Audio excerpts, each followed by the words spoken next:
Hello friends, नमस्कार। स्वागत है आप सभी का SDMM एजुकेशनल सोसाइटी पे। फ्रेंड्स, आज का अपना टॉपिक है कॉन्टिनेंट एंड ओशियन, महाद्वीप और महासागर। तो महाद्वीप और महासागर से बनने वाले जो भी यहाँ पे प्रश्न होते हैं वो सारे हम लोग MCQ फॉर्म में करेंगे। लगभग 30 से 40 प्रश्न आपको मैं ऑब्जेक्टिव करवाऊंगा, जो कि हिंदी में रहेंगे। मैं इंग्लिश में आपको उनकी व्याख्या कर दूंगा। ओके, उसके बाद अगर हम लोग यहाँ पे बात करें टॉपिक की, तो पूरे टॉपिक की कंप्लीट इन्फॉर्मेशन आपको दूंगा, याद करने के ट्रिक्स बताऊंगा, आपको इमेज दिखाऊंगा, सारी चीज जो जो जुगाड़ होता है पढ़ने का। एक्चुअली पढ़ना ही महत्वपूर्ण है, याद करना भी महत्वपूर्ण है। तो याद कैसे करना है, लंबे समय तक याद कैसे रखना है, वो सब कुछ किया जाएगा किसी भी तरीके से, बस आपको याद हो जाना चाहिए। तो बहुत अच्छी वीडियो होने वाली है, आपको बेशक बहुत अच्छी लगेगी। तो प्लीज अगले 15 मिनट तक मेरे साथ बने रहिए, और वीडियो अच्छी लगेगी तो प्लीज सब्सक्राइब कर लेना। तो चलिए पढ़ते हैं आज का टॉपिक। जैसा कि आप इमेज में अब तक देख सकते हैं, यहाँ पे लिखा है पेंजिया।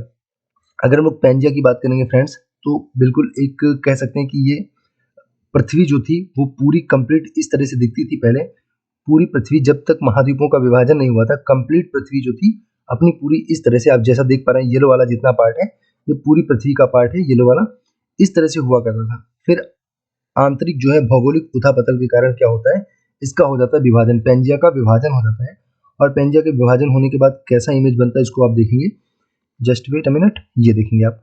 तो यहाँ पे आप देख सकते हैं लॉरेशिया और गोंडवाना, है ना। देखेंगे ऊपर वाला जो पार्ट आप देख रहे हैं ये है लॉरेशिया, और नीचे वाला क्या है, गोंडवाना लैंड। तो गोंडवाना लैंड और लॉरेशिया दो पार्ट में टूट जाता है, और इस पार्ट के दो पार्ट में टूटने के बाद देख सकते हैं आप यहाँ से, देखिए दो पार्ट में टूट चुका है।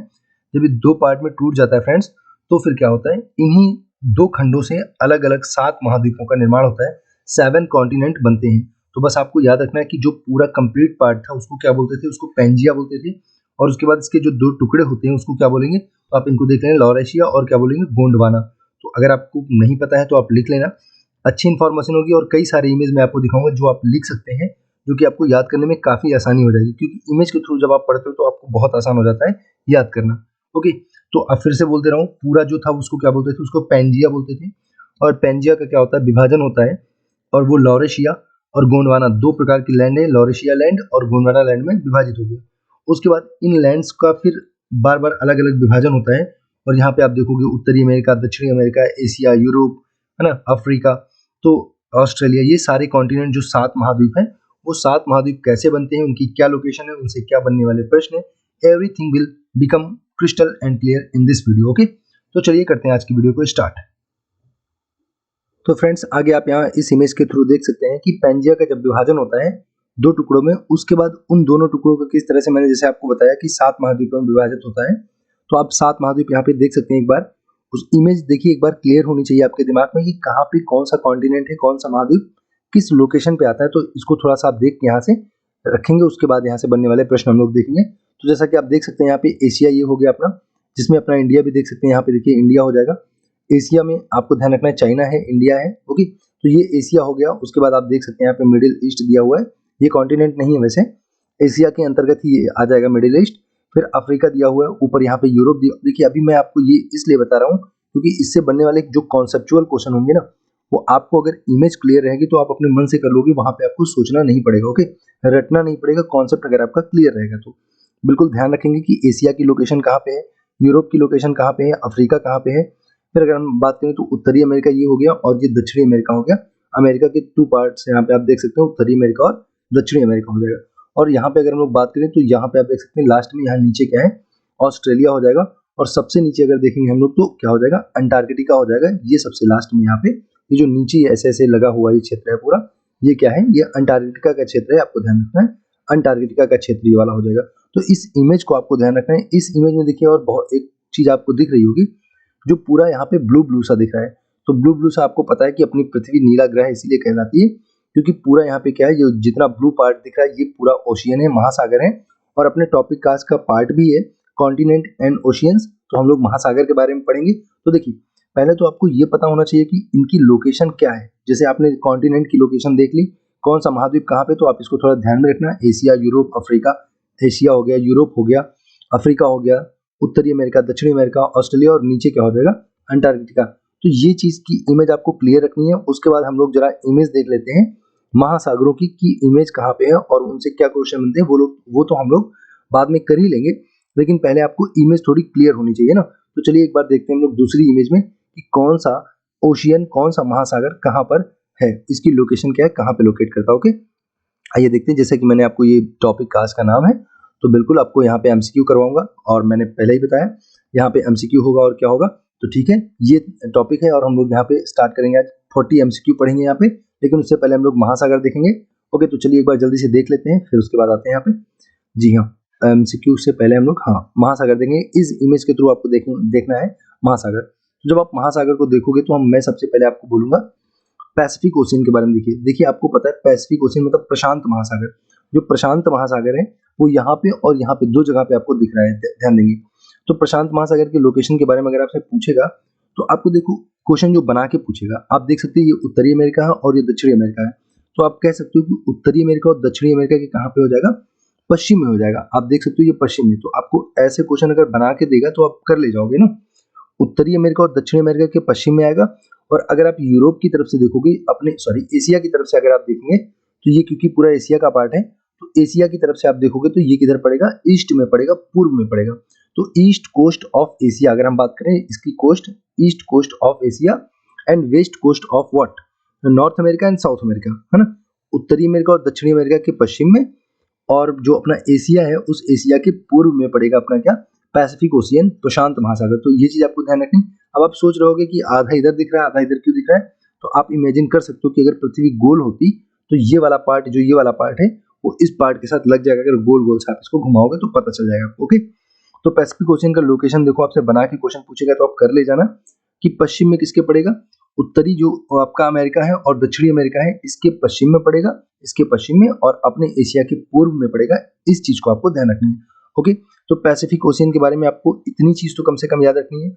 और पैसिफिक ओशियन से जो चीजें आपको ध्यान रखनी है वो ये याद रखनी है कि जो पैसिफिक ओशियन है यहीं पे 75% लगभग 75% की मैं बात कर रहा हूँ कि 75% जितने वोल्केनो होते हैं, मतलब ज्वालामुखी हो गया, भूकंप हो गया, चक्रवात हो गया, जितने भी भौगोलिक ऐसी घटनाएं हैं वो सभी इसमें होती हैं पैसिफिक ओशियन में, जो कि सबसे बड़ा महासागर है। आपको पता है प्रशांत महासागर, सभी पांचों महासागर में सबसे बड़ा महासागर कौन सा हो जाएगा, प्रशांत महासागर हो जाएगा। ओके,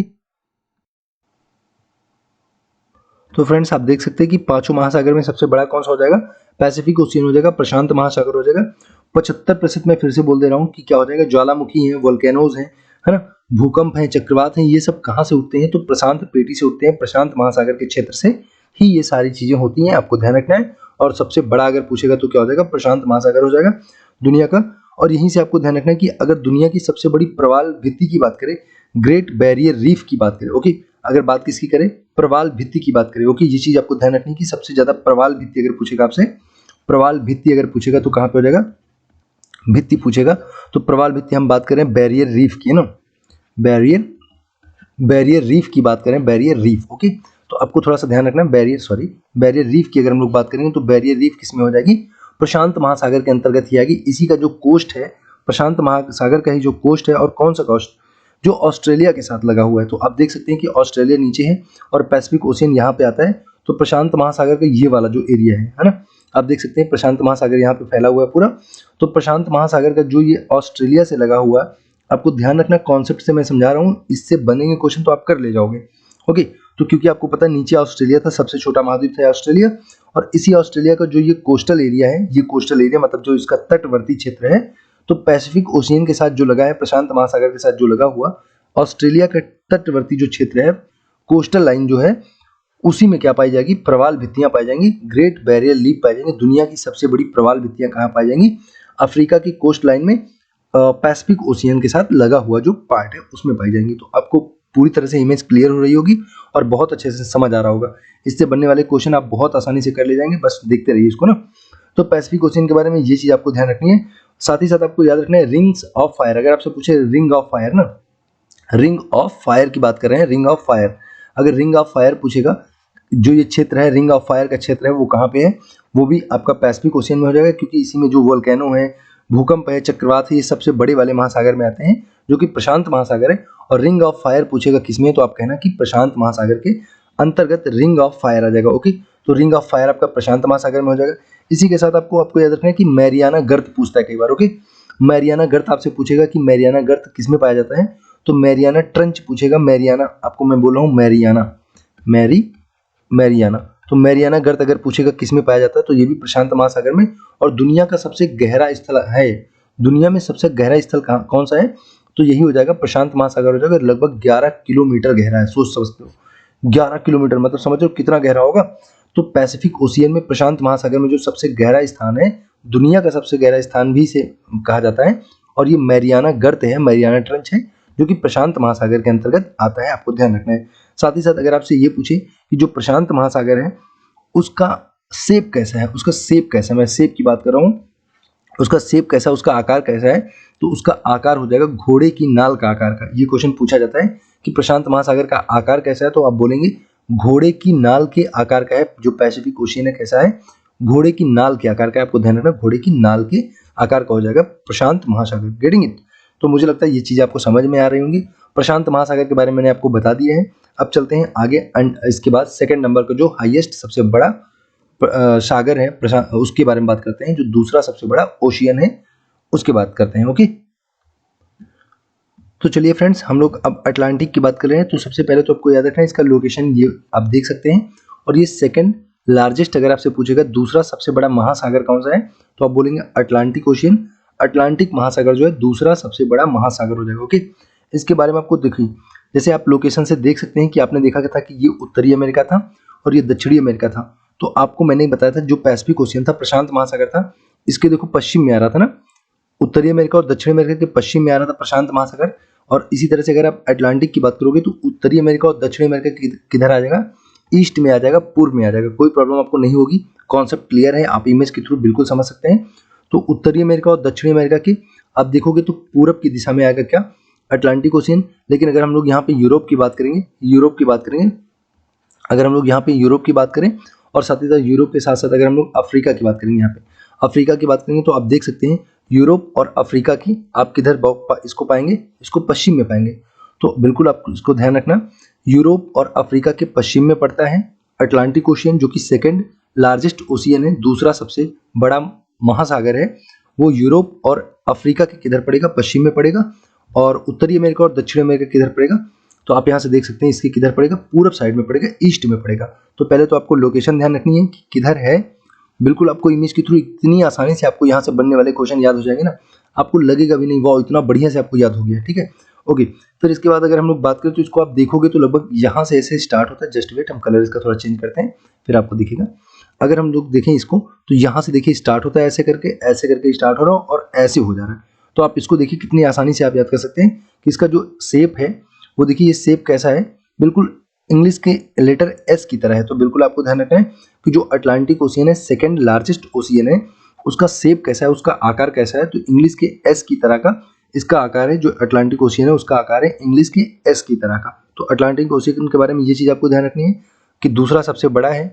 लोकेशन उत्तरी अमेरिका दक्षिणी अमेरिका से किधर पड़ेगा, तो आप कह सकते हो पूरब में पड़ेगा। यूरोप, और अगर हम लोग यूरोप, आप जानते हो ना यहाँ पे यूरोप है, इस साइड में ये पूरा यूरोप का क्षेत्र हो जाएगा। तो यूरोप के किधर पड़ेगा, यूरोप के आप देख सकते हो पश्चिम में पड़ेगा। अफ्रीका के कहाँ पे पड़ेगा, अफ्रीका के पश्चिम में पड़ेगा। ओके, ये सारी बातें ध्यान रखनी है। साथ ही साथ आपको यहाँ से और क्या याद रखना है कि जो फिशिंग के लिए अगर पूछा जाए दुनिया में सबसे ज्यादा उन्नत क्षेत्र कौन सा है फिशिंग के लिए, है ना, आपसे पूछे मछली पालन के लिए या फिर मछली कहाँ पे सबसे ज्यादा फिशिंग की जाती है, सबसे ज्यादा मछलियां कहाँ पकड़ी जाती हैं, तो उसका भी आंसर हो जाएगा अटलांटिक ओशियन। जो सेकेंड लार्जेस्ट ओशियन है अटलांटिक ओशियन, जिसका आकार एस के आकार का है, उसी वाले ओशियन की हम बात कर रहे हैं फ्रेंड्स। तो सेकेंड लार्जेस्ट ओशियन कौन सा है, अटलांटिक ओशियन। तो सबसे ज्यादा मछलियां भी इसी क्षेत्र में पकड़ी जाएंगी, आपको ध्यान रखना। और इसी के साथ साथ गैस और जो नेचुरल ऑयल होता है, प्राकृतिक गैस है और नेचुरल गैस हो गई और ऑयल हो गया। ठीक है, प्राकृतिक गैस और ऑयल की अगर हम लोग बात करेंगे तो अगर पूछे सबसे ज्यादा डिपॉजिट कहाँ पे पाए जाएंगे, सबसे ज्यादा भंडार कहाँ पे पाए जाएंगे, तो बिल्कुल अटलांटिक का क्षेत्र है। मछली पालन के लिए भी सबसे बढ़िया है, सबसे ज्यादा मछलियां पकड़ी जाती हैं, सबसे ज्यादा फिशिंग की जाती है। साथ ही साथ यहाँ पे नेचुरल गैस और पेट्रोलियम के सबसे बड़े भंडार भी आपको यहीं पे देखने को मिल जाएंगे। तो इसका भी थोड़ा सा ख्याल आपको रखना है। फिर इसी के साथ साथ आपको ये भी ध्यान रखना है कि इसमें बरमूडा ट्रायंगल पाया जाता है। इसका एक नाम है बरमूडा ट्रायंगल, है ना, बरमूडा मैं बोल रहा हूँ, ध्यान रखना। ये भी कई बार पूछ दिया जाता है बरमूडा, आपसे पूछेगा कि बरमूडा ट्रायंगल है ना, ट्रायंगल आपसे पूछेगा बरमूडा ट्रायंगल जो है वो कहाँ पे पाया जाता है, तो आप कह देना कि अटलांटिक ओशियन में पाया जाता है। जो दूसरा सबसे बड़ा महासागर है उसी में बरमूडा ट्रायंगल पाया जाता है। तो बरमूडा ट्रायंगल आपको ध्यान रखना है। मछली पालन सबसे ज्यादा इधर ही होता है और उसके बाद अगर हम मतलब फिशिंग होती है, सबसे ज़्यादा मछली पकड़ी जाती है, ठीक है। फिर नेचुरल गैस और ऑयल के डिपॉजिट सबसे ज़्यादा कहाँ पे हैं, भंडारण कहाँ पे हैं, तो आप कहोगे अटलांटिक ओशियन में, जो कि सेकंड लार्जेस्ट ओशियन है। बिल्कुल आपको ध्यान हो गया है ना। अब यहाँ से बनने वाले आप सारे क्वेश्चन बहुत आसानी से कर लोगे। इसका शेप आपसे पूछेगा कैसा है, आप कहोगे एस के आकार का है, ओके। तो और अगर पैसिफिक ओशियन की बात करें, प्रशांत महासागर की बात करें, तो उसका शेप कैसा है, घोड़े की नाल के आकार का है। कैसा है, देखो आप इसको देख भी सकते हो ऐसे ऐसे, अगर आप इसको देखोगे, ये देखो ऐसे गया फिर ऐसे गया ना। अगर इसको ऐसे करके बनाओगे इस तरह से पूरा, तो देखो ऐसे ही तो घोड़े की नाल होती है। तो आप कह सकते हो कि घोड़े की नाल का इधर साइड से भी आप देखोगे तो ऐसे बन जाएगा पैसिफिक ओशियन, ओके, घोड़े की नाल की तरह, और उधर से भी। तो घोड़े की नाल जैसा ये वाला था, और ये वाला बिल्कुल एस के आकार का था, कोई प्रॉब्लम नहीं होनी चाहिए। और अगले यहाँ पे चलते हैं, जो थर्ड लार्जेस्ट है उस पे चलते हैं। तीसरा जो सबसे बड़ा आपका ओशियन है, महासागर है, उसकी बात करते हैं ना। चलिए कम ऑन। तो फ्रेंड्स अगर हम लोग बात करें तीसरा जो सबसे बड़ा है, तो वो कौन सा हो जाएगा, वो हो जाएगा अपना इंडियन ओशियन, जिसमें अपना हिंदुस्तान आता है। तो आप यहाँ पे इंडिया को देख सकते हैं, ये इंडिया है। तो इंडियन ओशियन आप अगर आपसे पूछे जो हिंद महासागर है, हिंद महासागर, इंडियन ओशियन, तो अब इंडिया की लोकेशन अगर आपसे पूछेगा तो आप आसानी से बता सकते हो, इसमें सारी चीज़ बता सकते हो कि अफ्रीका के देखो किधर साइड पड़ रहा है, इधर पड़ रहा है। और उसके बाद यहाँ पे ऑस्ट्रेलिया है, ऑस्ट्रेलिया की किस लोकेशन पे पड़ेगा, इंडिया की किधर साइड पड़ेगा। तो बिल्कुल आप इमेज से अगर आप देख सकते हैं तो आपको पूरी तरह से ये चीज़ क्लियर हो जाएगी। और यहाँ से ज़्यादा क्वेश्चन बनते नहीं, बस आपको इतना सा ध्यान रखना है कि इंडिया से इसका लोकेशन क्या पड़ेगा। तो आप देख सकते हो डायरेक्ट दक्षिण दिशा में इंडिया से है। और अगर फ्रेंड्स यहाँ पे हम बात करें तो इसके बारे में जो क्वेश्चन पूछता है वो बोलता है कि वार्मेस्ट पूछता है ना।